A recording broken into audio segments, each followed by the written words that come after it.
Should I start? मैं start करूँ because ये बड़ा ही अजीब सा है कि I cannot see the list of the participants and I think uh, I'm audible and people can see me, मुझे देख पा रहे हैं और अच्छा अगर मैं कुछ क्वेश्चन पूछूं तो how do I get to know कि वो मुझे आंसर कर रहे हैं या कुछ कैसे आएगा? हेलो जी मैम, ये वन वे है। अगर आप कुछ आपसे पूछेंगे भी तो वो Q&A के जरिए पूछेंगे आपसे, बाद में चैट के जरिए पूछ पाएंगे वो, और अच्छा बात ऐसे नहीं कर पाएंगे, आपको ही बोलना है। Okay okay okay My dear learners, I am Dr. Ritu Tripathi Chakravarti and मैं एक टीचर एजुकेटर हूँ। मैं एमिटी यूनिवर्सिटी में लगभग 16-17 साल से पढ़ा रही हूँ टीचर एजुकेशन का। तो आज का जो टॉपिक है जिसको मैं अभी आपके सामने शेयर करने चाह रही हूँ सिस्टम में अपने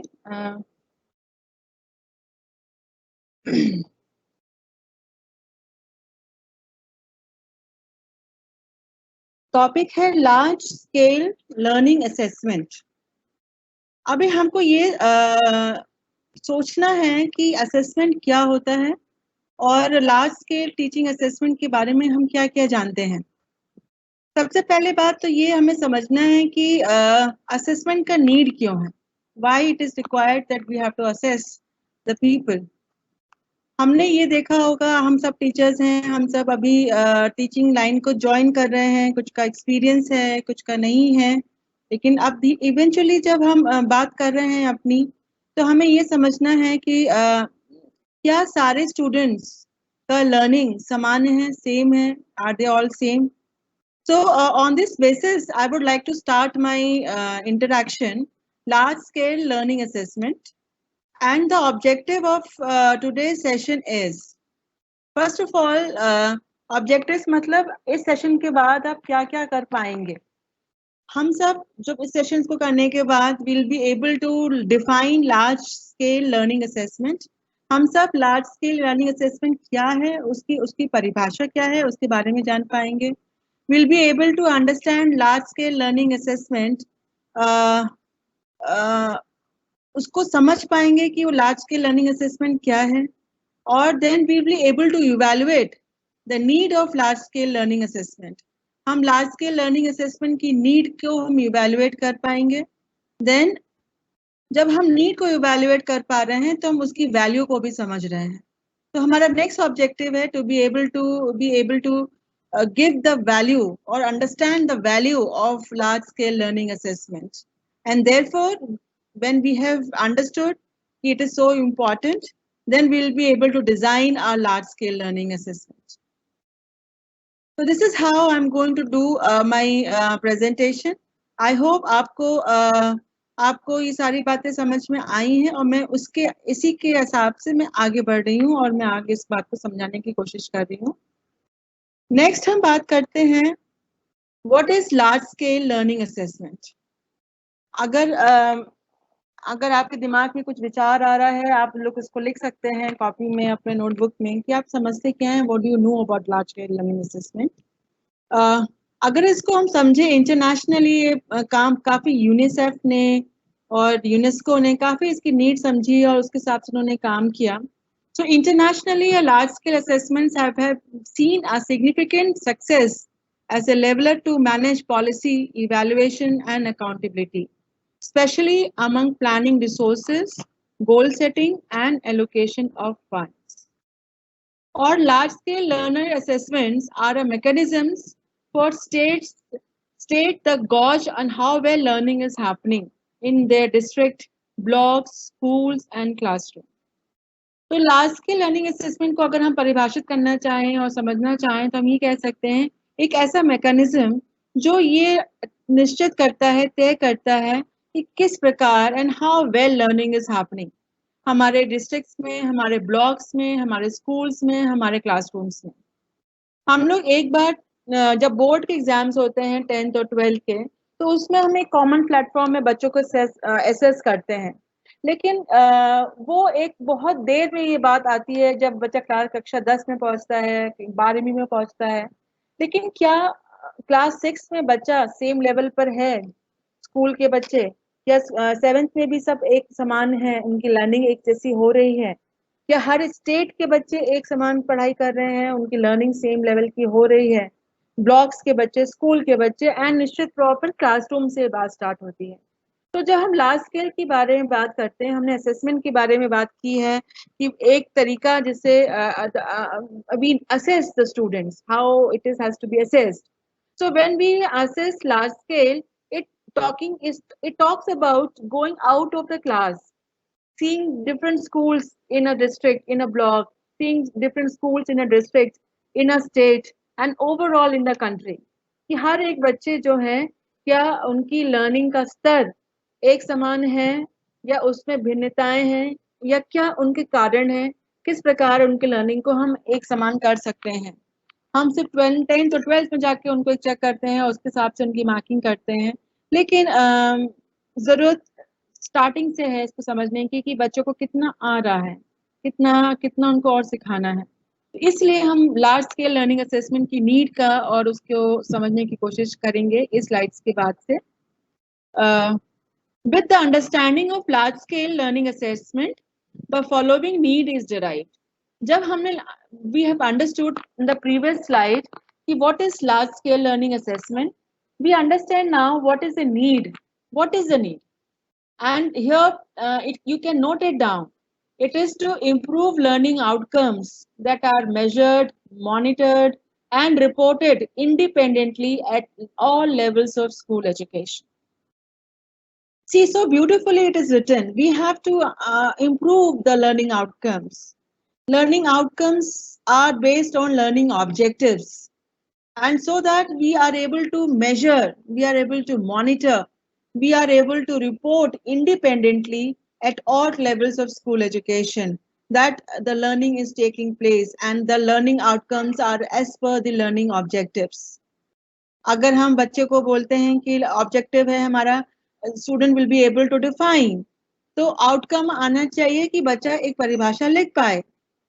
इसी प्रकार से हम सारी बातों को समझेंगे लर्निंग आउटकम के बारे में। And large scale learning assessment basically it gives the need of having the improved learning outcomes. The purpose of large scale learning assessment, you can see in this figure. As I said, student learning outcome statements के बारे में बात करने के लिए हैं, assessment plan को तैयार करने के लिए हैं, असेसमेंट के रिसोर्सेज क्या हों, किन किन प्रकार से हम बच्चों को असेस कर सकते हैं, उसके बारे में तैयारी करने के लिए we need large scale learning assessment. We also need to know the current assessment activities, कि हम किन प्रकार से लोगों को असेस कर रहे हैं, किन प्रकार से क्या क्या चीजें हम कर रहे हैं जिससे कि बच्चे असेस हो रहे हैं. And also we have to give the evidence of students learning. We have to give the evidence that how students are learning, how they are, what all things are there in them, so that the things are moving ahead in a similar fashion, that all students are learning together. सब बच्चे साथ में पढ़ रहे हैं, सब बच्चे साथ में लर्न कर रहे हैं. Use of students learning evidence, जो बच्चों के लर्निंग एविडेंस आ रहे हैं उनको हमें परिभाषित भी करना है कि किस प्रकार से हम उनको फर्दर इम्प्रूवमेंट्स के लिए इस्तेमाल कर सकते हैं.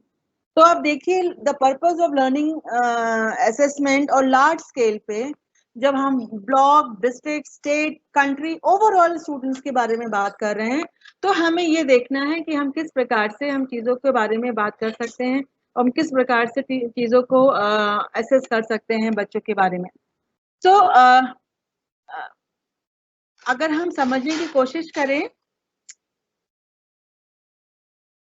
a large scale learning assessment must begin with the large scale design and with the clear purpose in mind, कि हमको क्या करना है, कैसे करना है, and how we are going to assess. Assessment may be designed to evaluate the system and to hold it accountable or to define strategies for student improvement.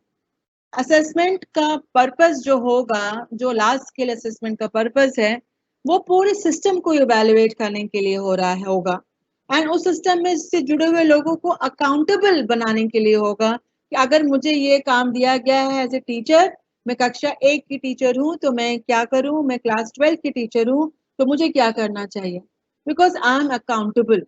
My role is to teach properly, and my role is to make students prepared for the classroom and for their life. Whether I am able to do it, क्या मैं ये कर पा रही हूँ, इन सब चीजों के लिए I am accountable. So these assessments are basically meant for that, to make teachers accountable. And when teachers accountable, the school system becomes accountable कि वो क्या कर रहे हैं, learning कैसे हो रही है, किस प्रकार से resources का इस्तेमाल किया जा रहा है, स्टेटस क्या है एंड उसके एविडेंसेस क्या है. बिकॉज लास्ट में हमें सिर्फ एक बात ध्यान में रह जाती है, वो हमारा स्टूडेंट है, हमारा लर्नर है, जिसके बारे में हमें बात करनी है. And for this purpose the needs to be determined clearly by steering committee that includes key stakeholders such as Department of Education, the State Council for Education Research and Training, the district institute of education and training. जो आप diet से जुड़े हुए लोग होंगे वो समझ पा रहे होंगे, इन सब का इसमें रोल है.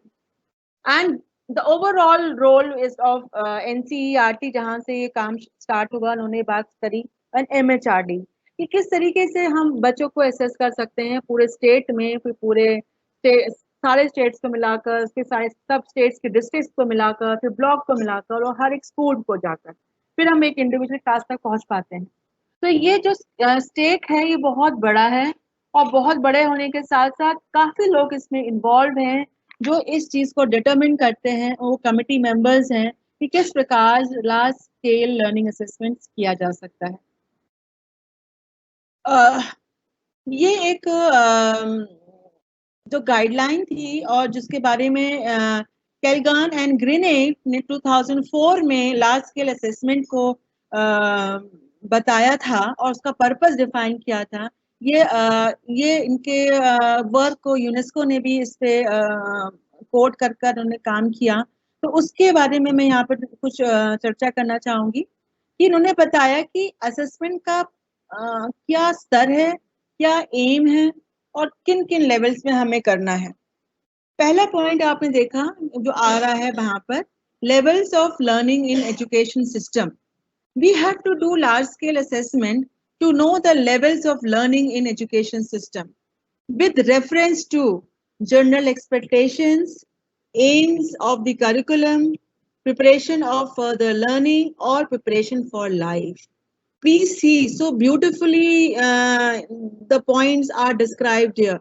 We have to understand that the level of learning क्या है हमारे एजुकेशन सिस्टम में, और उसको हम तभी जज कर सकते हैं, तभी एसेस कर सकते हैं जब हम समझें कि हमारे एक्सपेक्टेशंस क्या हैं और उस एक्सपेक्टेशंस पे हम अपने करिकुलम को डिफाइन करें. तो करिकुलम को डिफाइन करते हैं तो उसके बाद हम प्रिपेयर करते हैं अपने लर्नर को, और सिर्फ वो करिकुलम के लिए प्रिपेयर नहीं होता है, वो अपनी जिंदगी, अपनी लाइफ के लिए प्रिपेयर होता है. So the large scale assessment intend to assess the level of learning of education system. It is a big task, and and on the basis of this so many evidences are there. इतने सारी चीजें सामने निकल कर आती हैं, तो उस हिसाब से चीजों को नजरिया और पॉलिसीज में वो चीजें आती हैं चेंज होकर और फिर इम्प्लीमेंट की जाती हैं. Then we have to understand the strength and weaknesses in student knowledge and skills. हम सब ये जानते हैं जो लर्निंग है वो 3 डोमेन पर आती है. आपने ब्लूम्स टैक्सोनॉमी के बारे में नाम सुना जरूर से होगा. ब्लूम ने टैक्सोनॉमी दी थी और उन्होंने 3 डोमेन्स के बारे में बात करी थी. उन्होंने कॉग्निटिव डोमेन, जिसको ज्ञानात्मक पक्ष बोला जाता है, के बारे में बात किया. उन्होंने इफेक्टिव डोमेन, जिसको हम भावनात्मक पक्ष अपने लर्नर के बारे में जानने की कोशिश करते हैं और उसको डेवलप करते हैं, तो उसके बारे में बात की. और फिर एक है कौशल स्किल्स, साइकोमोटर डोमेन. तो जब भी हम लर्निंग कोई चीज की करते हैं, जैसे आप भी मेरे साथ यहाँ लर्न कर रहे हैं, मैं भी आपके साथ लर्न कर रही हूँ, तो हमारी नॉलेज में बढ़ोतरी होनी चाहिए. हमारे भावनाओं में भी ये बात समझ में आनी चाहिए कि लर्निंग असेसमेंट सिर्फ क्लासरूम तक सीमित नहीं है, हमारा बच्चा ग्लोबली स्टैंडर्ड्स के हिसाब से तैयार होना चाहिए। इसलिए we talk about large scale student assessment, तो हम उसकी वैल्यू को समझें। तो ये इस तरीके से हम भावनात्मक पक्ष से जुड़ रहे हैं इस टॉपिक से। और फिर अगर हम बात करें तो कौशल, कौशल यानी स्किल, कि आप हमारे अंदर ये स्किल आए कि हम किस प्रकार से लार्ज स्केल स्टूडेंट असेसमेंट कर सकते हैं, किस प्रकार से हम सारे प्रदेश के लर्नर्स को हम असेस करें कि उनका स्तर नॉलेज और स्किल्स में सामान्य आए, एक रूप से आए, और अगर कुछ ऊपर नीचे या कुछ भी कमियां आ रही हैं तो वो उनके कारण क्या हैं और क्या हम कर सकते हैं। तो इसलिए हमें स्ट्रेंथ एंड वीकनेसेस जानने के लिए हम बात करते हैं।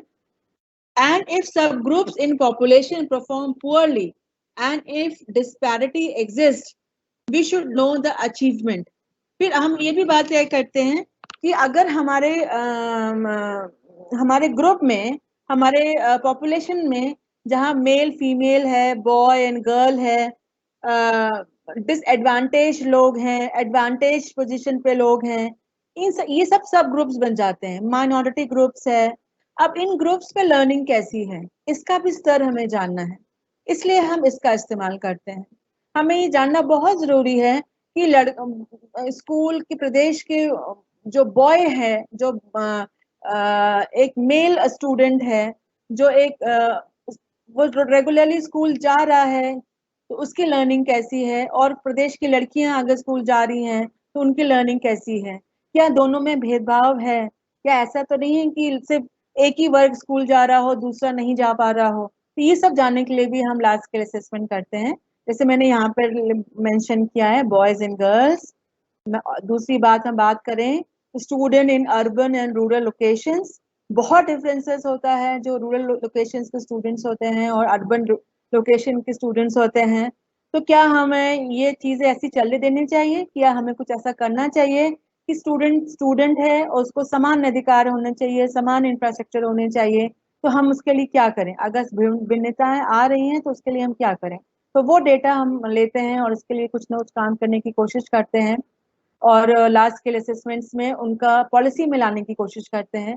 Students from different language and ethnic group, विभिन्न विभिन्न भाषाओं को बोलने वाले बच्चों में लर्निंग कैसी है, और स्टूडेंट जो डिफरेंट रीजन स्टेट के हैं, उत्तर प्रदेश में ही ऐसे बहुत से विद्यालय हैं जो इतने रूरल एरियाज में हैं कि वहाँ पर कक्षा के नाम पर बहुत ज़्यादा सुविधाएं नहीं हैं, और वहीं कुछ ऐसे स्कूल भी हैं जो मॉडल स्कूल की तरह भी सामने आ रहे हैं।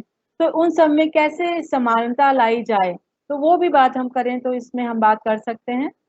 And then the factors that are associated with student achievement and to what extent achievement varies with characteristics of learning environment such as school resources, teacher preparation and competence, and type of school or with students home and community circumstances.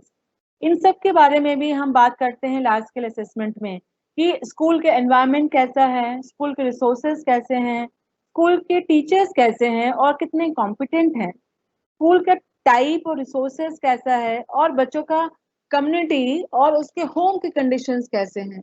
आप सब अगर इस बात को agree करते हैं तो you can always give your views in the chat box if it is open.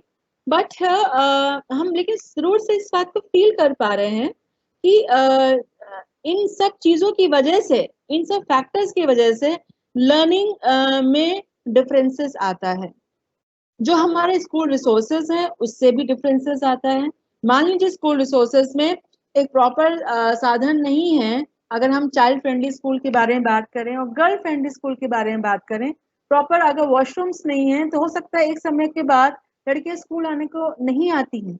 जब नहीं आ रहा है, स्टूडेंट एब्सेंट है या ड्रॉप आउट हो रहा है, तो लर्निंग डेफिनेटली नहीं हो रही है। इसलिए हमको इन सब फैक्टर्स को जानने की बहुत जरूरत है।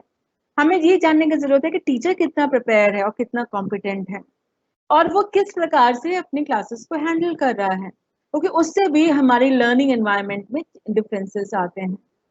एक टीचर जो बहुत ही मोटिवेटेड है, कंपैशनेट है, उसकी क्लास का लर्निंग और अचीवमेंट लेवल बच्चों का डिफरेंट होगा, ना कि उन स्कूल के टीचर्स जो अगर कक्षाओं में नहीं जा रहे हैं। तो उस वजह से भी हमें ये एक अच्छा आइडिया देता है कि किस वजह से बच्चा पीछे रह रहा है या किस वजह से बच्चे में इतनी उन्नति हो रही है। And then compliance with government standards in provision of resource, text books and teacher qualification. फिर जो भी इंफॉर्मेशन आती है हम उसको कंप्लायंस और पॉलिसी में ले जाते हैं और एक पॉलिसी में लेकर आते हैं कि क्या क्या रिसोर्सेस हो सकती हैं, गवर्नमेंट किस किस तरीके से स्टैंडर्ड्स को मेंटेन करें। इन सब वजहों की वजह से, इन सब रीजंस की वजह से लार्ज स्केल असेसमेंट का इस्तेमाल है, यूज किए जा रहे हैं और आप सब ने भी बहुत सारे इस पे काम किया होगा। तो देयरफॉर अगर इन सब बातों को समझें, इन सब बातों को समझें तो तीन बातें प्रमुख रूप से सामने आ रही हैं जो कि हम उसको एज ए प्राइमरी ऑब्जेक्टिव समझ सकते हैं। वो है इवैल्यूएशन। इवैल्यूएशन किसका? इवैल्यूएशन बच्चे का तो है ही, इवैल्यूएशन पूरे लर्निंग सिस्टम का। हम सिर्फ बच्चों को कह दें कि उसको आता है उसको नहीं आता है, हमारा रोल खत्म नहीं हो जाता है। हमको अपने आप को भी इवैल्यूएट करना है एज ए टीचर, हमको अपने आप को भी इवैल्यूएट करना है एज ए एडमिनिस्ट्रेटर, हमको अपने आप को इवैल्यूएट करना है as a stakeholder of the learning. तो we have to do the evaluation and हमारे से इवैल्यूएशन से जाकर वो डिस्ट्रिक्ट लेवल का इवैल्यूएशन, पॉलिसी लेवल का इवैल्यूएशन, एक पूरे इम्प्लीमेंटेशन प्लान का इवैल्यूएशन के तरीके से हम इसका इस्तेमाल करते हैं। अगर इवैल्यूएशन बात क्लियर है तो उससे जुड़ी हुई बात आती है अकाउंटेबिलिटी, कि हम कितने अकाउंटेबल हैं, हमारी जवाबदेही कितनी है। हम सब अपने अपने कामों के लिए जवाबदेही हमारी होती है, हम कुछ भी करें पर उसका अकाउंटेबिलिटी हमारे ऊपर है, हम कितनी जिम्मेदारी से अपना काम कर रहे हैं। ये दो कॉन्सेप्ट है, रिस्पॉन्सिबिलिटी एंड अकाउंटेबिलिटी। अगर हम रिस्पॉन्सिबिलिटी फील करते हैं और हम अकाउंटेबल हैं तो डेफिनेटली हम अपने काम को बहुत ही तन्मयता से करेंगे, बहुत ही मन लगा कर करेंगे। इसलिए यहाँ पर हमको ये समझने की जरूरत है कि हम सब अपने अपने काम के लिए, एक एक शब्दों के लिए, एक एक एक्टिविटी के लिए अकाउंटेबल हैं।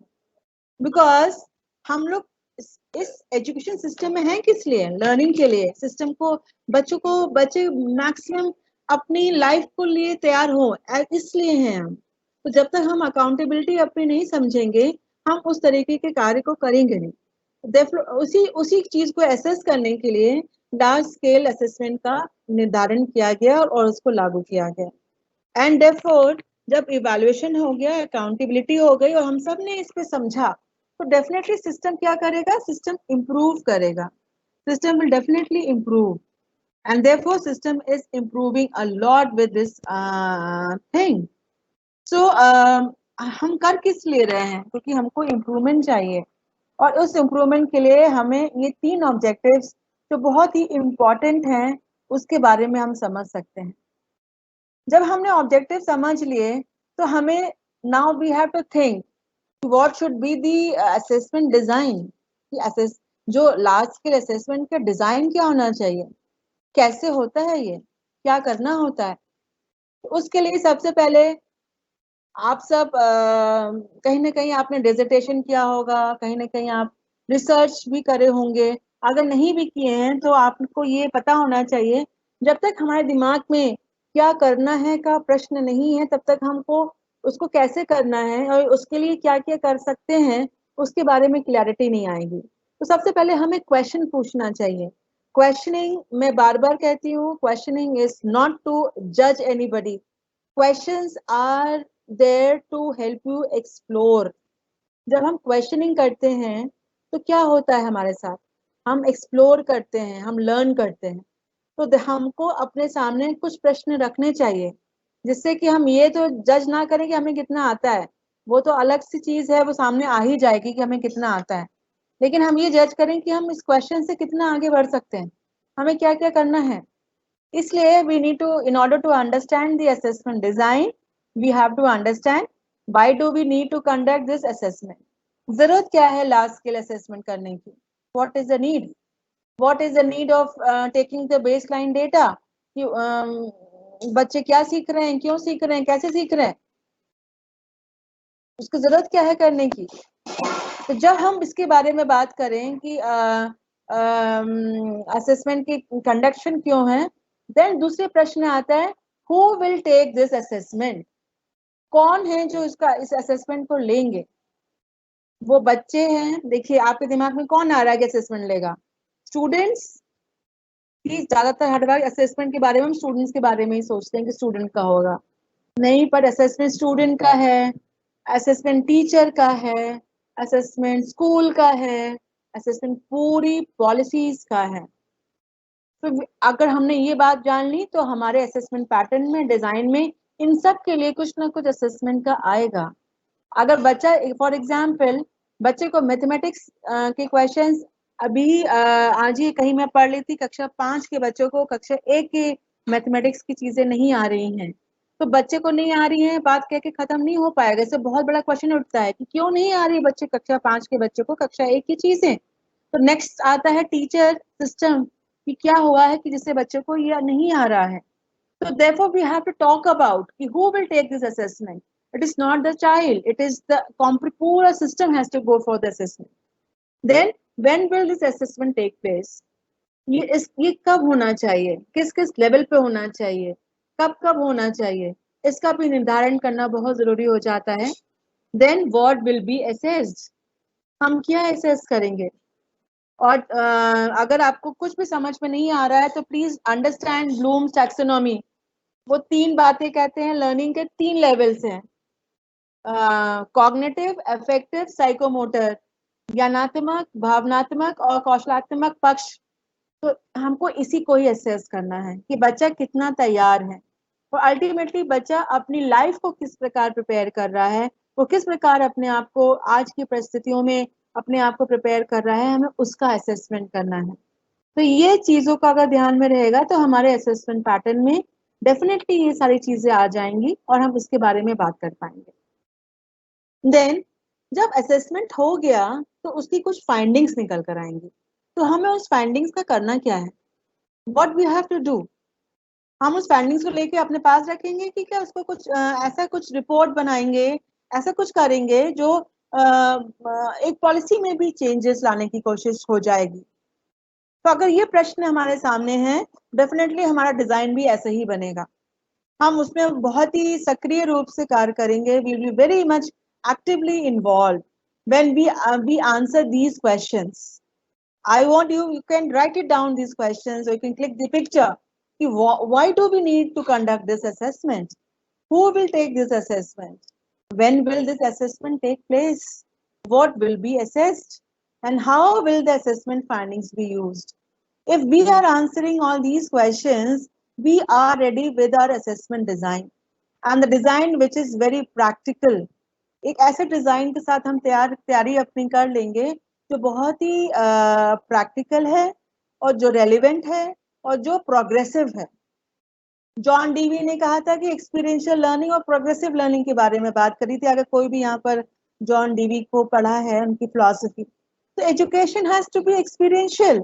Education has to derive benefits from the experiences, and education has to derive benefit for giving the experiences to the whole individual and individuals से पूरी सोसाइटी तक।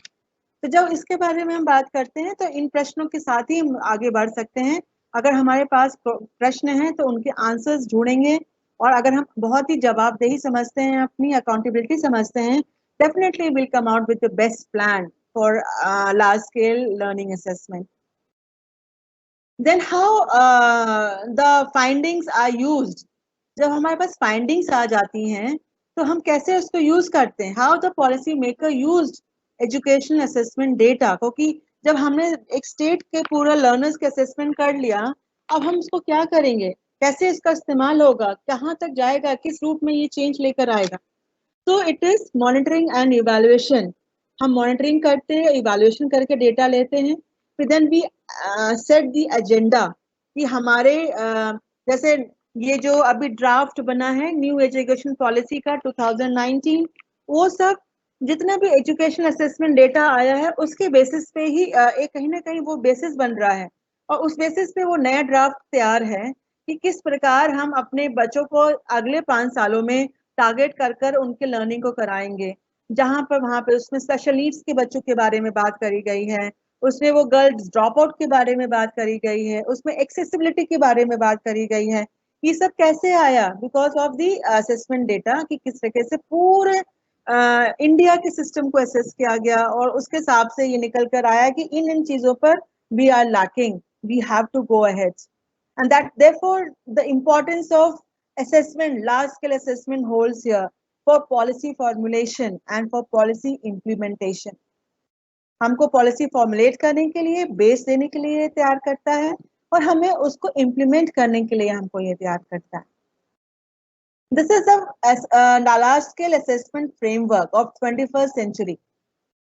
ये एक लार्ज स्केल असेसमेंट फ्रेमवर्क है जो बहुत ही क्लियरली बता रहा है कि हमें किस किस चीजों को कैसे कैसे टैकल करना है.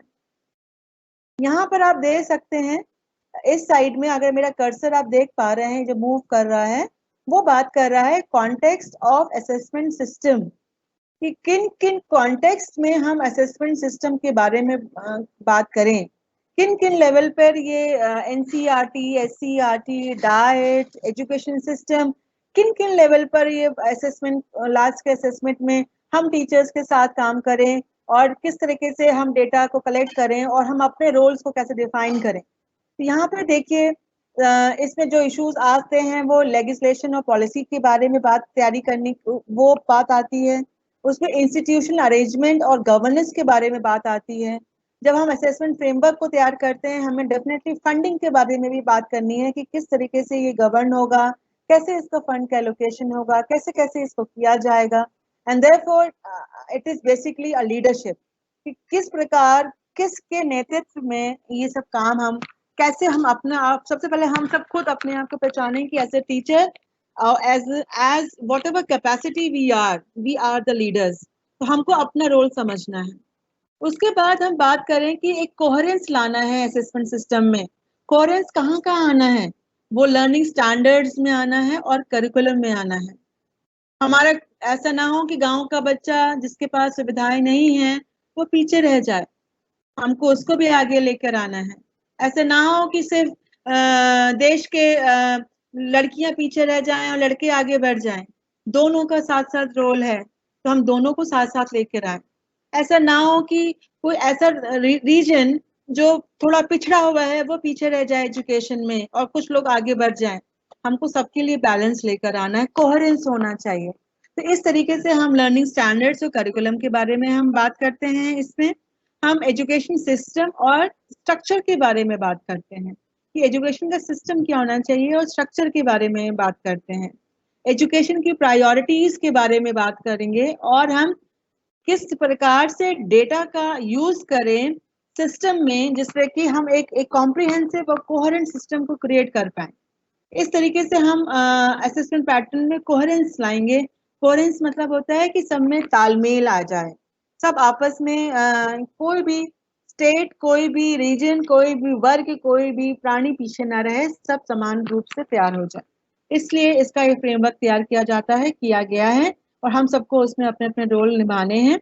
और उसको हम उसका फिर उन जो प्रोग्राम डिजाइन होती है उसको हम असेस करने के लिए हमें क्लासरूम असेसमेंट से स्टार्ट करना है कि कक्षा 1 के बच्चों को कक्षा 1 की चीजें आए.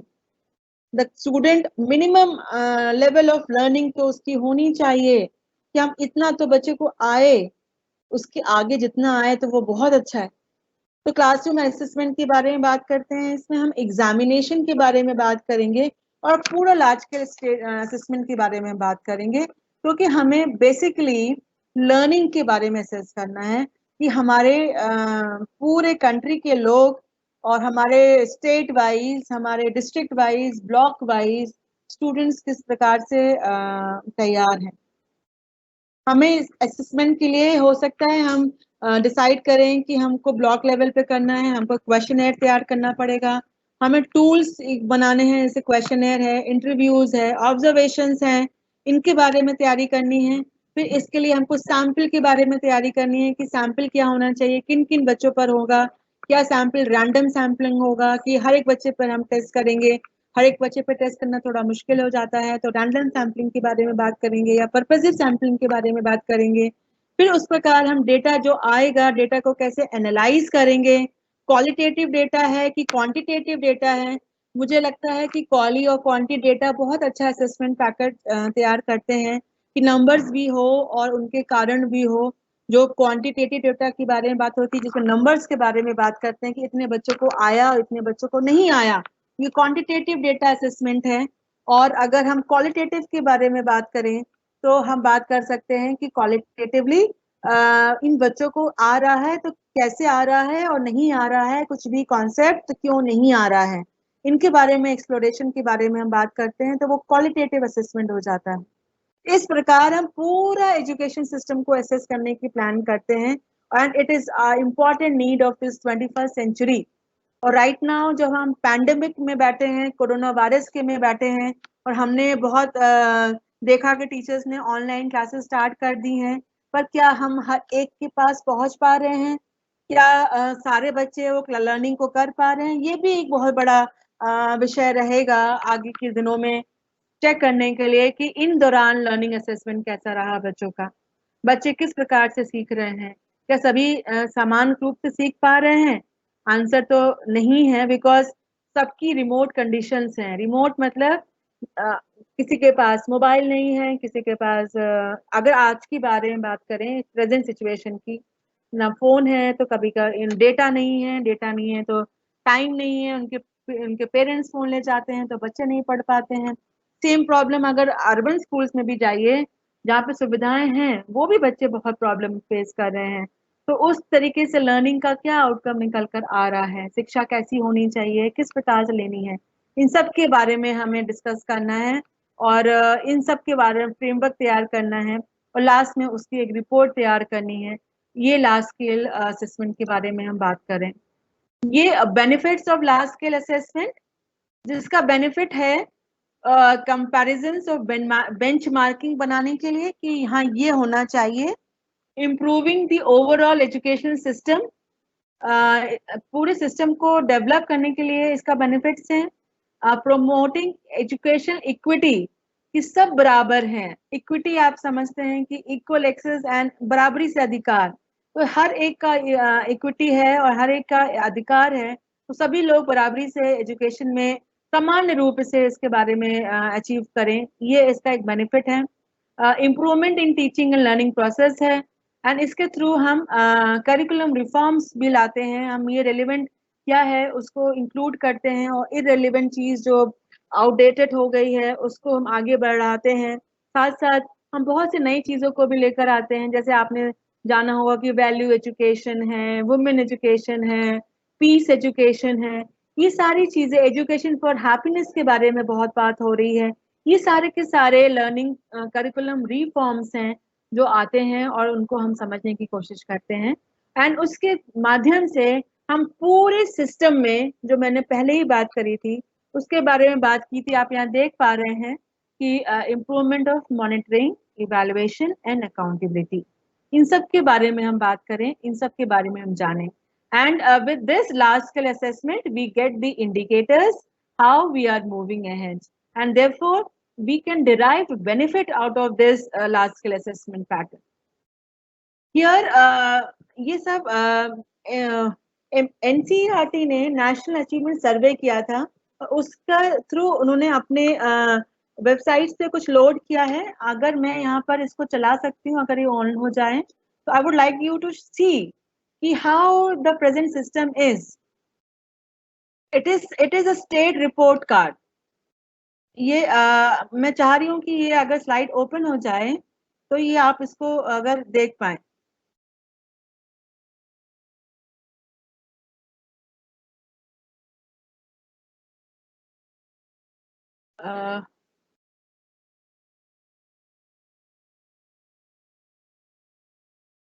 I think it is taking much time to open. Just a minute. Yeah, it is getting uploaded. ये नेटवर्क के वजह से थोड़ा टाइम लगता है क्योंकि it is a PDF file, but it is a very, जो भी मैंने अभी बात करी है, जो भी आप कुछ जानते हैं, आपको 1 मिनट में समझ में आ जाएगा कि लार्ज स्केल असेसमेंट सिस्टम्स क्या है, कैसे इसको हम कर सकते हैं।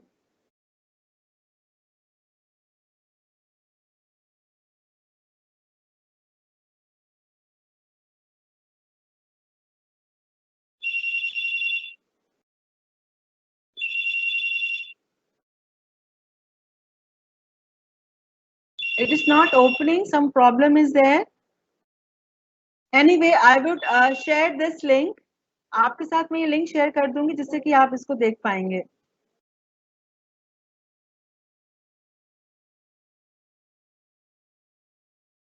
It is not opening. Just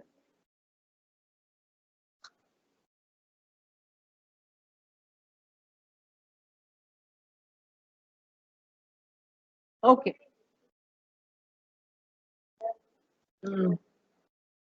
Just a minute.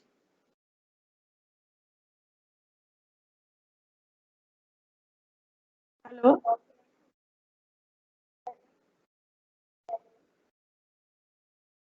Hello.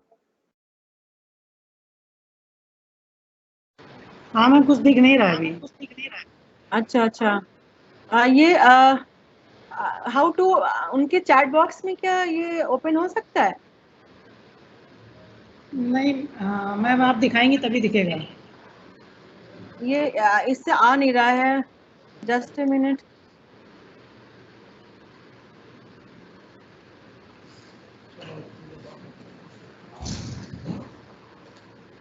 अभी कुछ दिख रहा है मेरा स्लाइड?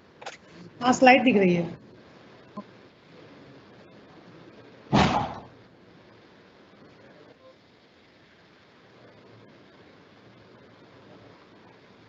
ये मेरा स्क्रीन दिख रहा है इस वक्त? जी जी गूगल का दिख रहा है?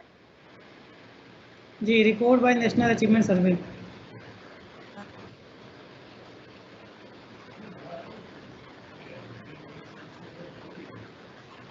आई am trying again, otherwise it is not opening. Okay, मैं फिर से कोशिश करती हूँ.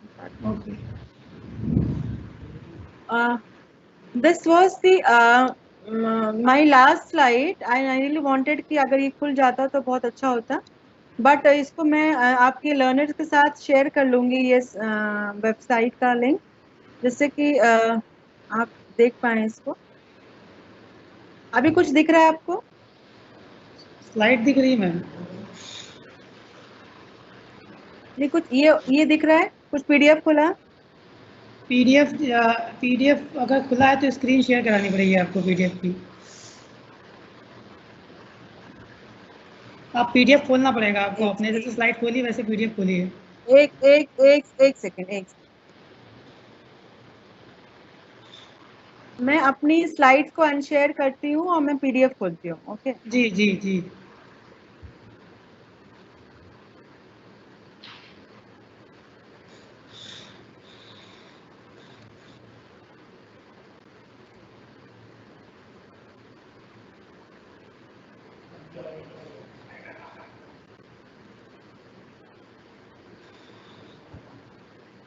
ये दिख रहा है अभी?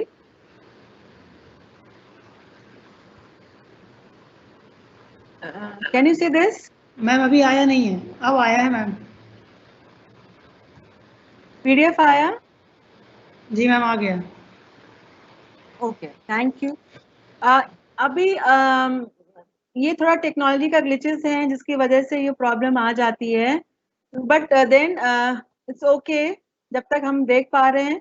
ये देखिए, एक रिपोर्ट कार्ड की तरह है, हर स्टेट का है. आप इसकी वेबसाइट को नोट कर सकते हैं. आप देख सकते हैं कि किस प्रकार ये लार्ज स्केल असेसमेंट किया गया और हर स्टेट का कि कौन से डिस्ट्रिक्ट में कितने बच्चे का परसेंटेज, बच्चे क्या कर पा रहे हैं, क्या नहीं कर पा रहे हैं, सबका डिटेल्ड ये डेटा यहाँ पर है.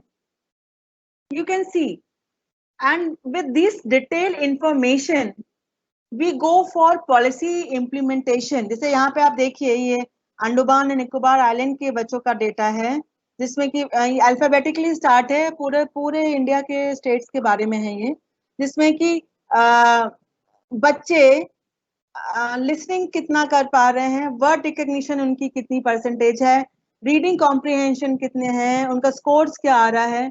और उनके बारे में लिखा है the percentage of students able to listen, recognize words and read with comprehension is higher than the national average. ये एक डेटा है जो उनका ये डेटा विद द एग्जाम्पल्स जो उन्होंने टेस्ट लिया होगा मैथ्स में, इंग्लिश में, साइंस में, उससे ये निकल कर आया कि जो नेशनल एवरेज है वो अंडमान निकोबार आइलैंड के बच्चों का is higher than the national average. जो national average है, जो सब सारे states का निकाला इन index पर, वो इन बच्चों का सबसे ज़्यादा है. It is higher than that. So this is how we come to know the status of the learning and the learning patterns which are going around in the state and in the country. This is something, देखिए maths के level की बात इन्होंने करी है, इन्होंने इतने schools का डेटा लिया, इतने स्टूडेंट्स का डेटा लिया, ये रैंडम सैम्पलिंग करके, और ये जेंडर वाइज परफॉर्मेंस देख लीजिए कि जो ये जेंडर वाइज परफॉर्मेंस ये कैसे कैसे आ रही है. ये इतना % लैंग्वेज बॉयज के अच्छा है, लड़कियों का मैथमेटिक्स में देखिए कमजोर है, और इसका रिजल्ट निकल कर आया performance of both boys and girls in union territory is higher than the national average of the both the languages. अभी ये आप एक वेबसाइट है national survey, national education survey, आप इसको अगर आप ओपन करके देखेंगे तो आपको हर एक स्टेट का डेटा ऐसे मिल जाएगा. And this will give you an insight ki why it is being used and how it is being used. So this was something about. I think I have time to discuss more? क्या मेरे पास और वक्त है बात करने के लिए? जी जी कर सकते हैं. अच्छा, तो ये सारी बातों के बारे में हमने जाना, और ये जो डेटा मैंने आपको दिखाया है, आप लोग चाहें तो आप इस सेशन के बाद ही आप अपना नेट पे चेक कर सकते हैं कि हर एक स्टेट का क्या सर्वे रिपोर्ट है और कहाँ पे स्टैंड कर रहा है. ये तो मैंने एक दिखाया आपको, ऐसे हर एक पीडीएफ को वो खुल नहीं रहा है, नहीं तो पूरा एक 68 पेजेस की पीडीएफ है, जिस हिसाब से उसको हम जज कर सकते हैं. तो अभी हमने ये पूरे इस 45 मिनट के सेशन में ये जानने की कोशिश करी कि लार्ज स्केल असेसमेंट क्या है, ये किस प्रकार लर्निंग आउटकम से जुड़ता है जाकर, और कैसे इसको मॉनिटरिंग, इवैल्यूएशन, एजेंडा बनाने के लिए, पॉलिसी बनाने के लिए और इम्प्लीमेंट करने के लिए इस्तेमाल किया जाता है. और हम जब इसमें अगर इन्वॉल्व हैं तो हम किस प्रकार से अपने डिजाइन्स को तैयार करेंगे. हमें अपने, अगर मुझे ये असेस करना है कि प्रदेश की इंग्लिश लैंग्वेज में क्या स्टेटस है, तो हम उसी तरीके के डिजाइन्स को तैयार करेंगे, जिसमें क्वेश्चनर्स होंगे जो इंग्लिश को चेक करने के लिए होंगे, टेस्ट होंगे जो चेक करने के लिए होंगे, डेटा की सैम्पलिंग हम ये सैंपल हर स्टेट से 10-10 स्कूल लेने हैं, 10 स्कूल से 100-100 बच्चे लेने हैं, जिससे हमको पूरे प्रदेश के बारे में पता चले कि हर स्कूल में किस प्रकार से इंग्लिश का स्टेटस है. क्लास 6 के बच्चों का कर सकते हैं, 7 के बच्चों का कर सकते हैं, ओवरऑल हम कर सकते हैं कि बच्चों की अंडरस्टैंडिंग क्या है, और लास्ट में हमको इसकी रिपोर्ट राइटिंग लिखनी पड़ती है कि किस प्रकार से हम इसको कर सकते हैं. ये आप अपने लेवल पे करेंगे, आप SCERT और या डाइट के साथ में, और ये एक नेशनल लेवल का भी वर्क है जो समय समय पर ये होता है, उसमें भी अगर आप इन्वॉल्व हैं या किसी तरीके से अपॉर्चुनिटी मिलती है तो आप उस प्रकार से इस पे आप बात करेंगे और इसको समझेंगे. आई होप ये टॉपिक हमको समझ में आया है, और हमने ये जो प्रश्न हैं दिमाग में उसके उत्तर भी ढूंढने की कोशिश किया होगा, और कहीं ना कहीं अपने आप को प्रिपेयर करने की कोशिश कर रहे होंगे कि हमें अपने आप को कितना अकाउंटेबल बनाना है, जिस प्रकार हमारे लर्निंग आउटकम्स जो हम प्लान कर रहे हैं, पॉलिसी पे प्लानिंग हो रही है, उनको मैच करते हुए अपने क्लासरूम में अपने स्टूडेंट्स को दे पाए. This was all from my side. Any questions are there, or I don't know how to you will ask the question, but the session is open for the question or any other things which SCERT people will say. Yes, it is over from my side. Hello.